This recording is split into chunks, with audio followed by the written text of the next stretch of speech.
우리를 사랑하셔서 오늘도 예배의 자리로 불러주신 하나님 아버지, 주님의 그 크신 은혜에 감사와 찬송을 드립니다.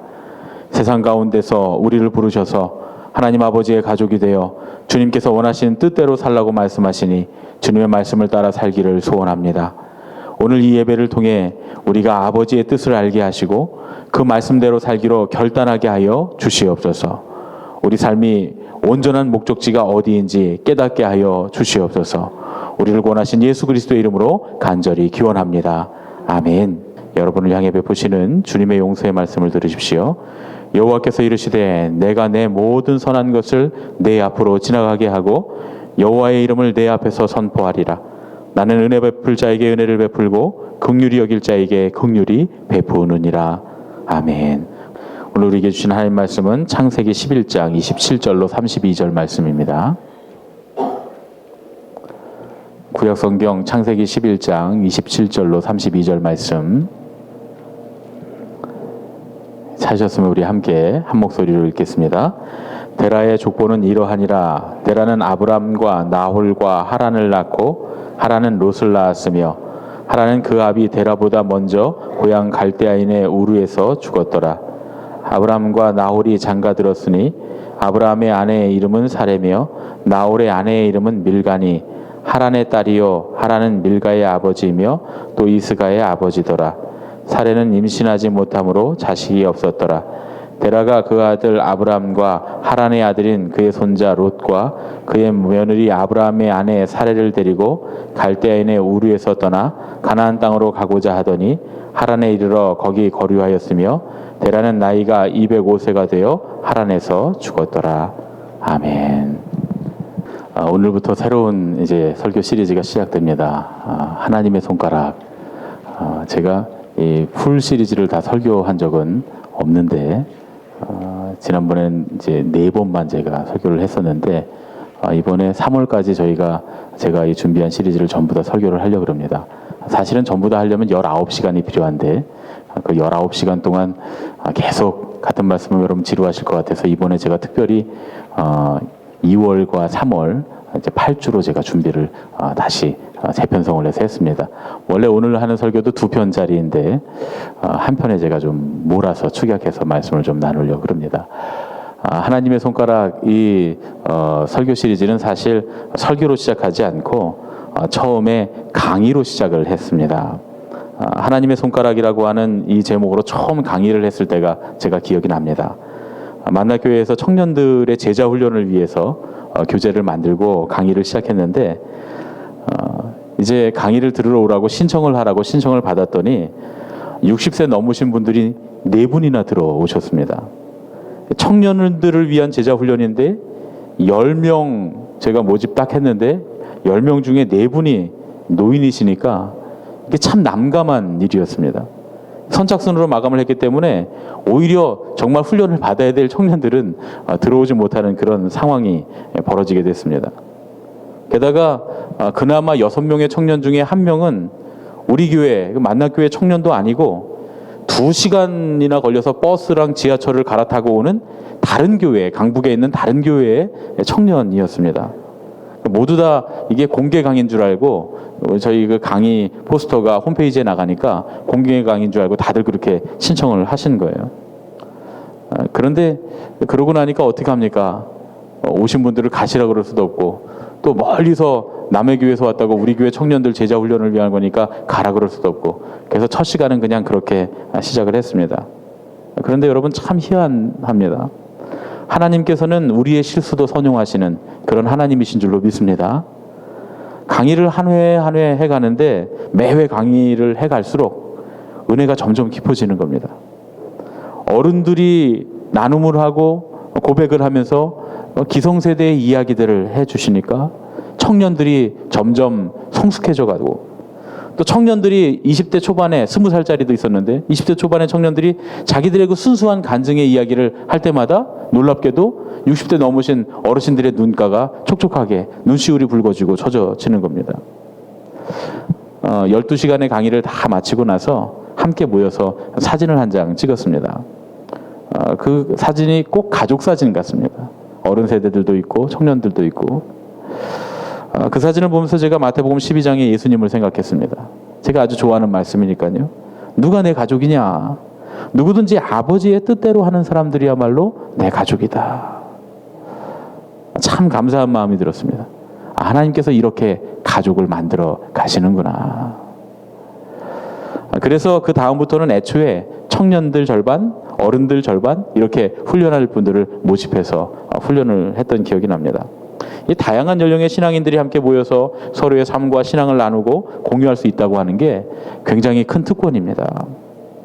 이 하나님의 손가락은 처음에 말씀드렸다시피 처음에는 제자 훈련을 위해서 만들었던 교재였습니다. 335 모여서 창세기 안에 있는 하나님의 그 음성, 아브라함의 그 길을 따라가 일생을 따라가면서 서로의 삶과 믿음을 고백하는 그런 신앙의 여정으로 그렇게 준비가 됐었습니다. 그럼에도 불구하고 우리가 이제 설교로 함께 말씀을 나누게 될 텐데, 만일 여러분이 저와 함께 이 말씀을 끝까지 잘 마치신다면 저를 비롯해서 많은 사람들이 경험했던 동행하시는 그 사랑의 하나님, 그 하나님을 체험할 수 있게 될 줄로 믿습니다. 단지 삶의 문제 해결을 위해서도 시작해도 좋습니다.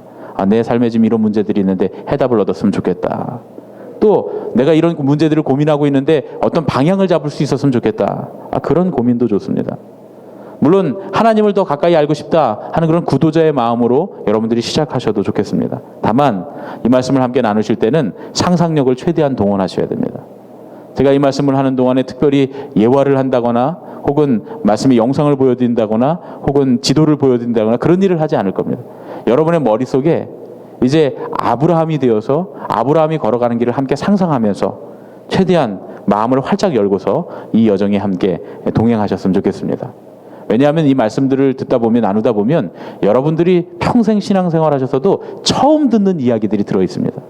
요즘에 최신의 그 신학자들이 이야기하는 그런 이야기들을 여기 담고 있기 때문에 여러분들이 마음을 활짝 여시지 않으면 조금 마음에 걸리시는 문제가 생길 수도 있다, 그런 얘기입니다.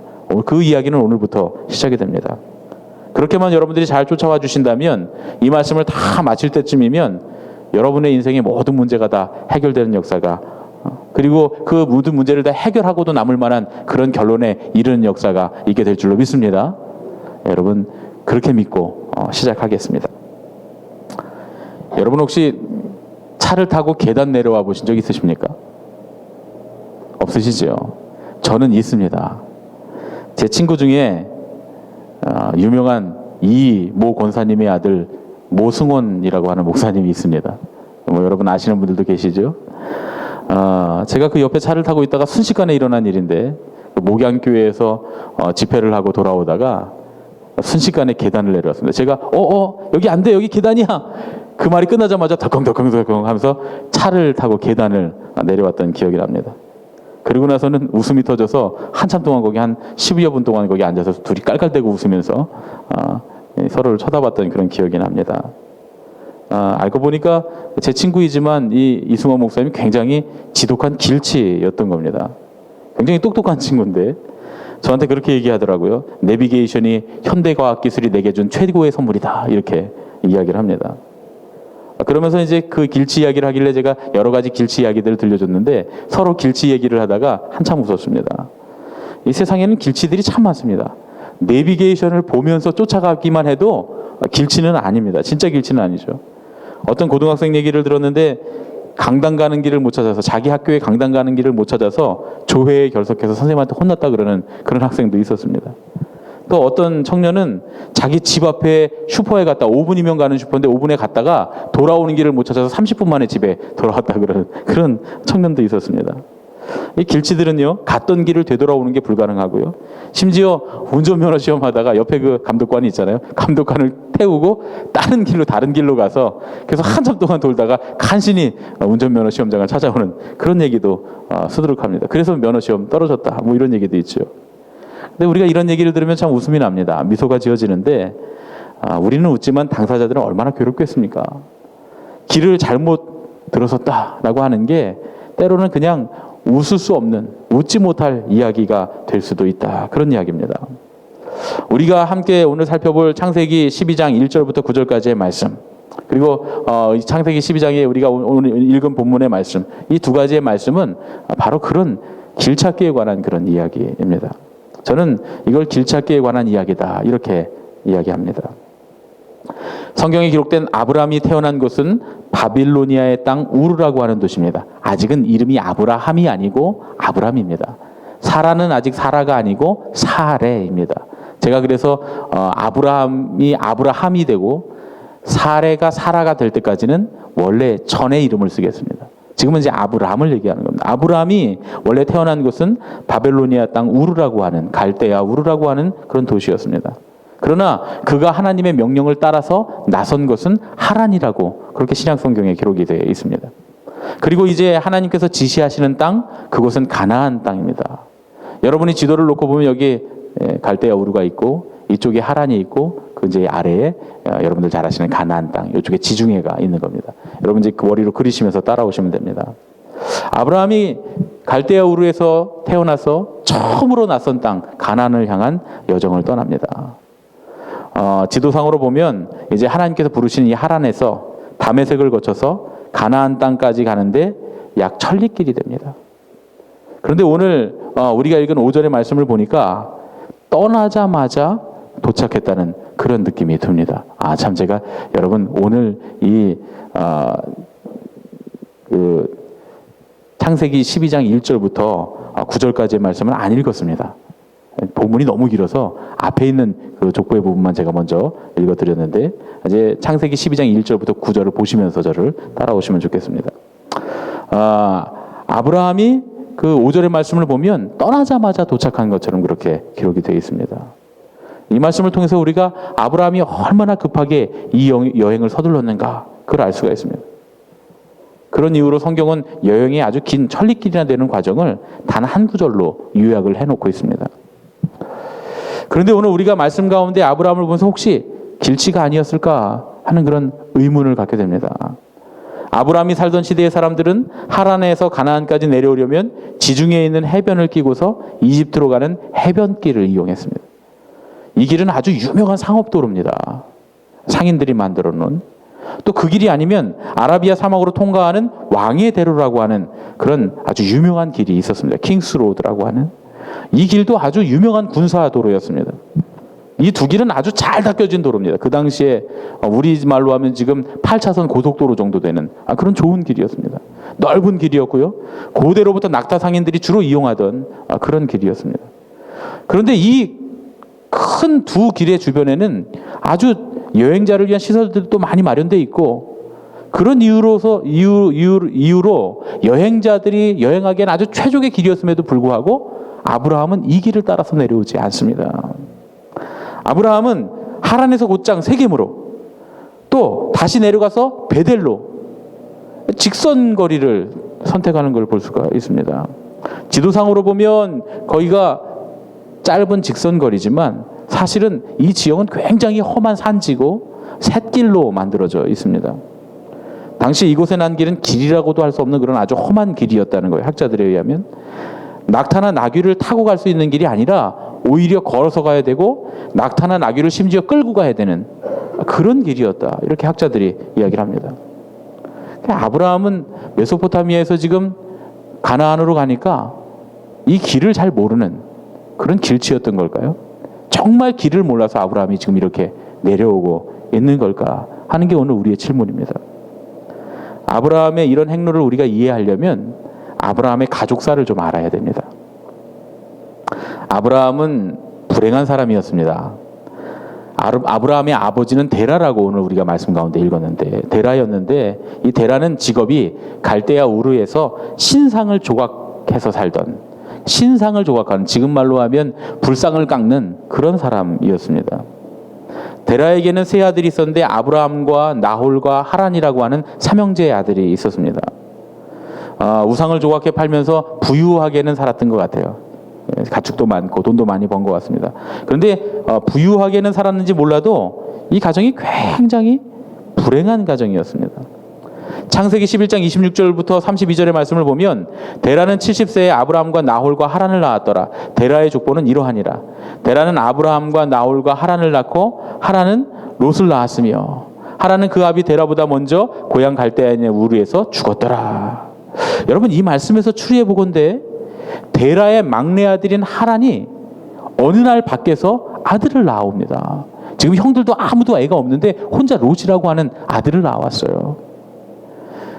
나중에 우리가 창세기를 읽다 보면 라반이 야곱에게서 그 몰래 레아를 보내서 결혼시킬 때 이 라반이 하는 말이 있죠. 이 지역에서는 형보다 아우가 먼저 결혼하는 일이 없다, 이렇게 말합니다. 그러니까 지금 이건 뭔가 잘못된 겁니다. 형보다 아우를 먼저 결혼하는 법이 없는데 여자들도 순서를 지키는데 남자들이 순서 없이 맨 마지막 아들인 하란이 아들을 낳았다? 이거 밖에서 나온 거죠. 정상적인 방법으로 아이를 낳아온 게 아닙니다. 우리가 일반적으로 생각하는 그런 결혼을 통해서 아이를 낳은 것은 아니다, 그런 얘기죠. 이 말이 왜 신빙성이 있냐면 다 부인의 이름이 나오는데 하란만 부인의 이름이 안 나옵니다, 족보에. 여러분, 기가 막히지 않습니까? 이런 이야기들을 찾아내는 학자들도 참 대단합니다.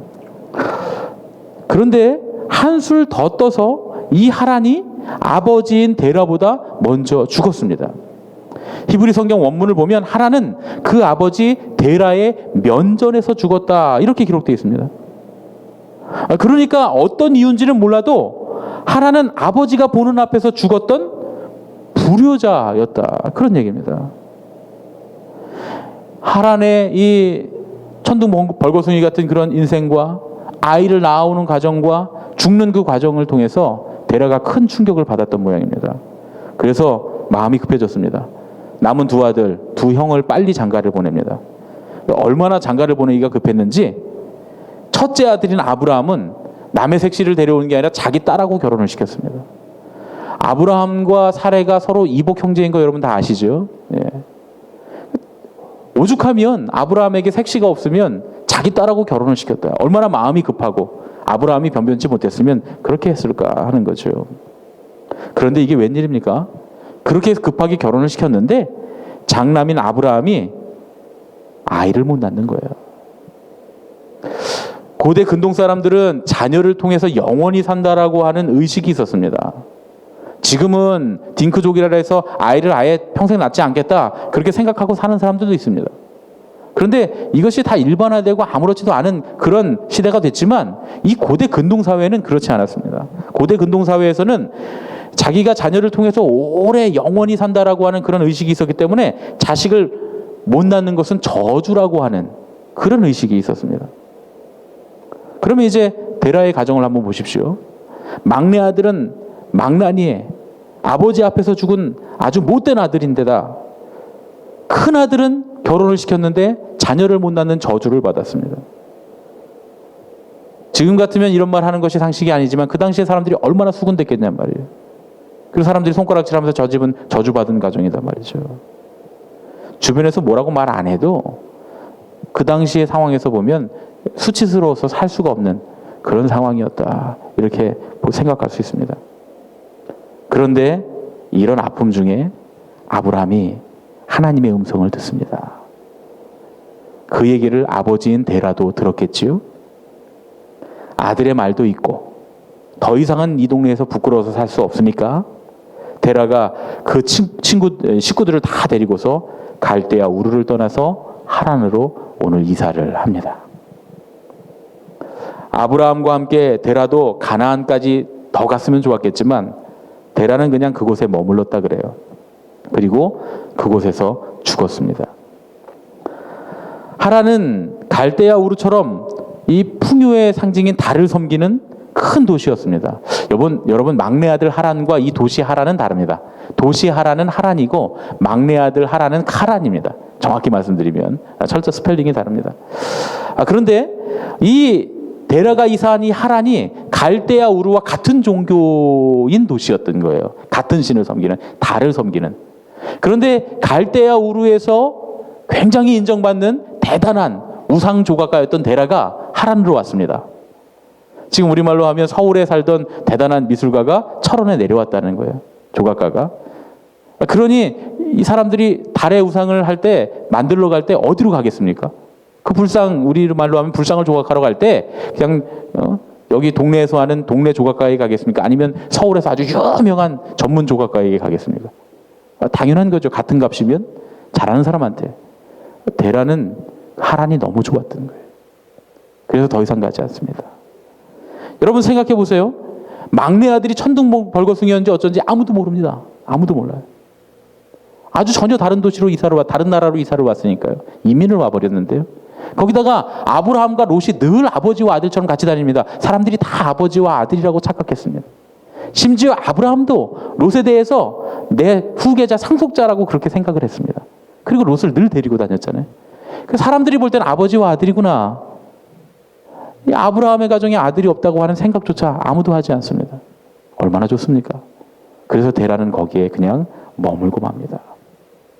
그러나 아브라함은 직접 자기에게 찾아오셨던 하나님의 약속을 믿습니다. 하나님께서 땅과 큰 민족, 위대한 이름을 주시겠다. 네가 복이 되게 하겠다 하는 그 말씀을 듣고 그 약속을 붙듭니다. 여러분 지금 생각해 보면 땅 한 평 가진 거 없고 자식 하나 없이 외롭게 살던 이 아브라함의 인생에 이 하나님의 약속보다 더 가슴 뛰는 일이 어디 있었겠느냐 하는 거죠. 아버지 데라처럼 하란에 머물 수 없어서 식구들을 데리고 가나안으로 떠나갑니다. 아주 급히 달려갑니다. 하나님의 약속을 믿고 하나님을 만나기 위해서 아브라함이 달려갑니다. 성서학자들에 의하면 이 세겜이라고 하는 땅은 고대로부터 하나님께 예배를 드리는 오래된 성소였다는 거예요. 이미 아브라함이 이곳에 오기 전부터 이곳에는 하나님께 감사를 드리던 제단이 있었습니다. 나중에도 우리가 이 말씀을 나눌 텐데 아브라함이 먼저 여호와 하나님을 부르며 예배드렸던 건 아닙니다. 세겜 땅에 이미 아브라함보다 먼저 하나님을 섬기고 있었던 사람들이 살고 있었습니다. 그래서 아브라함은 하나님의 제단이 있기 때문에, 하나님의 성소가 있기 때문에 좁은 길, 험한 산악길을 선택해서 그 길을 내려오고 있는 겁니다. 세겜으로 직접 가기 위해서 말이죠. 아브라함의 마음은 가나안 땅에 내가 도착하면 제일 먼저 하나님께 예배를 드려야겠다라고 생각을 했습니다. 그래서 험난한 길을 마다하지 않고 제단 쌓을 곳을 찾아왔다, 그런 얘기죠. 아브라함이 선택한 이 길은 돈 때문에 선택한 길이 아닙니다. 세상의 어떤 명성이나 명예를 위해서 잘 살아보겠다고 가는 길이 아니었다, 그런 얘기죠. 하나님을 향한 신앙으로 나선 길이었다는 겁니다. 그런데 아브라함이 그렇게 해서 도착해서 가나안에 도달해서 세겜에 당도했을 때 하나님께서 그에게 나타나십니다. 아브라함이 제단을 쌓고 감사를 드린 후에 주님께서 만나주신 게 아니라 하나님께서 제단도 쌓기 전에 먼저 만나주시고 아브라함이 나중에 감사를 드립니다. 아브라함이 세겜 땅 모래에 상수리 나무가 있는 그곳에 막 도착했더니 하나님께서 그곳에서 아브라함을 기다리고 계셨다는 거예요. 그리고는 제사도 안 드렸는데 그에게 내가 너의 자손에게 이 땅을 주겠다라고 약속을 하십니다. 내가 너에게 줄 땅은 바로 이 땅이다 하고 주님께서 약속해 주셨다, 그런 얘기죠. 여러분 사실 아브라함은 하나님께서 보내실 땅이 어딘지 몰랐어요. 여러분 이게 굉장히 중요합니다. 아브라함은 하나님께서 어디로 가라고 하시는지 그 갈 길을 몰랐어요. 땅이 어딘지 몰랐습니다. 왜냐하면 오늘 우리가 읽지는 않았지만 12장 1절부터 9절의 말씀 보면 내가 내게 지시할 땅으로 가라 이렇게 말했습니다. 아버지 데라가 아직 살아있을 때 출발한 거예요. 본토 친척 아비집을 떠나 내가 내게 지시할 땅으로 가라 그랬으니까. 우리 이 말씀을 통해 두 가지를 알 수 있죠. 데라는 살아있었지만 따라가지 않았다. 또 한 가지는 아브라함은 어디로 가는지 몰랐다. 내가 내게 지시한 땅이 아니라 지시할 땅으로 가라고 명령하셨는데 아브라함은 왜 세겜으로 왔을까요? 어딘지도 모르면서 어떻게 그 땅이 하나님이 주시는 땅인지 알았느냐 하는 거죠. 사실은 아브라함은 어디로 가야 할지 몰랐기 때문에 하나님을 예배하는 성소로 왔던 겁니다. 하나님을 만나야 하나님께서 어디로 갈지 가르쳐 주실 거 아니에요. 그런데 하나님께서는 그 세겜에 당도한 아브라함에게 바로 이 땅이다 하고 말씀해 주신 겁니다. 아마 아브라함이 이 길을 떠날 때 가족들이 아마 수근수근 대면서 저렇게 사람이 길을 모른다고 사람들이 다 수근수근 됐을지 모릅니다. 양치기나 목동들도 아마 아브라함의 이 일꾼들 중에는 이 가나안 출신들도 있었을지 모르는데 그들 중에는 분명히 아이고 저 우리 주인은 한 번도 여기 안 와봐갖고 이런 길을 어떻게 들어왔냐고 투덜투덜 수근수근대면서 오는 사람들도 있었을 겁니다. 가족들도 다 길치라고 생각했을지 모릅니다. 왜냐하면 첫 번째 목적지가 어딘지도 모르고 떠났어요. 이런 길치가 어디 있습니까? 게다가 좋은 길 다 놔두고 험난하고 좁은 길로, 도대체 길치가 아니고서야 어떻게 이럴 수 있느냐 말이죠. 그러나 진짜 길치가 누굽니까? 혹시나 다른 사람이면 몰라도 아브라함은 절대로 길치가 아니었습니다. 자기가 가야 할 길, 자기의 목적지를 분명히 알고 있는 사람이었다, 그런 얘기입니다. 하나님을 만나는 길, 그 길 끝에서 하나님께서 팔 벌리고 기다리시는 그 길을 아브라함은 정확하게 지금 걸어가고 있는 겁니다. 우리도 길치가 되려면 이런 아브라함과 같은 길치가 되어야 됩니다. 세상 사람들이 우리 보고 길치라고 말할 수 있습니다. 그러나 우리의 삶이 예수 그리스도를 따라가는 좁은 길이라면 마치 길치처럼 보이더라도 우리의 길이 아름다운 순례의 길이 될 줄로 믿습니다. 저는 예수님께서 이 땅에 하나님이 우리의 육신을 입고 오신 그 성육신, 그것을 생각할 때마다 하나님도 길치가 되셨다, 이렇게 생각합니다. 하나님은 죽어가는 우리의, 메마른 우리의 삶으로 찾아오신 분입니다. 어떻게 보면 하나님도 지독한 길치이시죠. 좋은 곳, 화려한 곳, 인정받는 곳, 당신 이름에 걸맞는 자리가 많이 있었을 텐데 하필이면 낮고 낮은 말구유로 오시냔 말이죠. 하나님 우리와 함께 하신다는데 저 세상에 능력 있고 힘 있고 좋은 사람들도 많은데 하필이면 왜 우리같이 연약한 자들을 하나님 찾아오시냔 말이에요. 하나님 길치가 분명하죠. 낮은 자리로 오시는 그 길치 하나님, 비참하고 소망 없는 아브라함의 삶에 오셔서 나를 찾아 떠나라고 말씀하시는 그 하나님께서 오늘 우리에게도 말씀하시는 줄을 믿습니다. 너는 나를 기대하라. 너의 삶에, 내 삶에 내가 찾아가리라. 나를 만나라. 나를 만나면 내가 너의 길을 가리켜 주리라. 오늘 우리에게도 말씀합니다. 내가 가리키는 그곳에서 너는 복이 될 것이다. 세상은 우리를 보면서 길치라고 비웃을 수도 있습니다. 그러나 주님을 만나러 가면 거기서 주님께서 우리를 팔 벌리고 먼저 기다리실 것이고, 주님께서 우리의 길을 하나님의 그 손가락으로 가리키시면서 어디로 가야 할지 가르쳐 주실 겁니다. 먼저 무엇부터 봐야 됩니까? 하나님의 손가락부터 봐야죠. 하나님의 손가락이 어디를 가리키는지 봐야 방향이 여기구나 할 수 있지 않습니까? 우리는 흔히 누군가 어디를 가리킬 때 그 방향부터 먼저 본다고 착각을 합니다. 그러나 그 사람이 가리키는 손가락을 보기 전에는 절대로 그 방향이 어딘지 알 수 없습니다. 그래서 아브라함은 하나님이 가리키시는 손가락을 보기 위해, 하나님을 만나기 위해 예배의 처소로 갔던 겁니다. 아브라함은 그의 아버지 데려와는 달리 하나님께로부터 받은 약속을 자기 것으로 삼은 사람입니다. 하나님의 약속을 믿고 하나님을 따라 나선 믿음의 사람이었고, 무엇보다 하나님께서 주시는 복을 누리기 위해서는 하나님이 가리키시는 손가락 끝에 집중해야 된다고 하는 사실을 정확하게 알고 있었던 겁니다. 그래서 아브라함은 가는 곳마다 예배자가 되었던 거예요. 예배자가 되어야, 하나님을 만나야 하나님이 가리키실 곳을 알죠. 우리 앞에 당면한 문제들을 해결을 위해서 우리가 이 말씀을 시작한다고 하면, 여러분도 내 앞에 있는 당면한 어떤 문제를 해결하기 위해서 이것을 시작한다고 생각하시면, 우리 앞에 있는 문제가 사라지고 나면 여러분의 믿음의 여정도 끝이 나고 말 겁니다. 데라처럼 말이죠. 데라처럼 편안하기에 만족하면, 해결됐기에 만족하면 인생의 진짜 복은 없습니다. 여러분, 편안한 게 평안을 가져다 주진 않습니다. 아브라함처럼 과연 하나님께서 가리키시는 그 인생의 결과가 무엇인지 끝까지 그 손가락을 쫓아가는 그런 인생이 돼야 될 줄로 믿습니다. 예배하는 여러분, 거룩한 자리를 찾아가는 여러분, 하나님의 손가락을 바라보는 그런 여러분 되시기를 예수님의 이름으로 축원합니다. 여러분 인생의 진정한 목적지가 어디입니까? 우리 옆에 계신 분들에게 가르쳐 드리겠습니다. 목적지는 주님입니다. 목적지는 주님입니다. 목적지는 주님입니다. 아멘. 사랑의 아버지 하나님, 주님의 은혜를 감사드립니다. 주님만이 우리의 길이 되십니다. 우리는 주님을 따라 나섰습니다. 주님, 세상의 어떤 우리의 기도의 목적에 만족된다고 신앙을 포기하지 않게 하시고, 주님께서 가리키시는 그 손가락을 바라보며 끝까지 가리키시는 그곳에서 복이 되는 은혜를 경험하게 하여 주시옵소서. 이제는 우리 주 예수 그리스도의 은혜와 하나님 아버지의 지극하신 사랑과 성령님의 교통하시고 인도하심이 이제 아브라함처럼 끝까지 주님을 따라가 주님이 가리키신 그곳에서 복이 되길 원하는 예수님의 가족들 머리 위에 이제부터 영원까지 함께 하셨기만을 간절히 축원하옵나이다. 아멘.